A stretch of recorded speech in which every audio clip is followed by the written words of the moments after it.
วันที่3 มิถุนายนคุณหมอตรวจพบว่ามีอาการติดเชื้อในระบบทางเดินปัสสาวะและรักษาตัวอยู่โรงพยาบาลจนถึงวันที่ 10 กรกฎาคมท่านได้จากไปด้วยอาการสงบเวลา 10:20 นาทีสร้างความเศร้าโศกเสียใจของลูกหลานรวมสิริอายุได้ 96 ปี 8 เดือน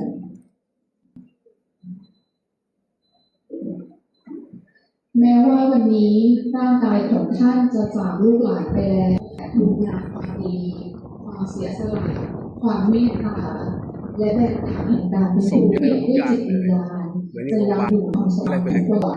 แต่หัวใจและแห่งความดีทั้งหลายที่แม่ครูวชิราติสารีได้สั่งสมไว้ตลอดชีวิต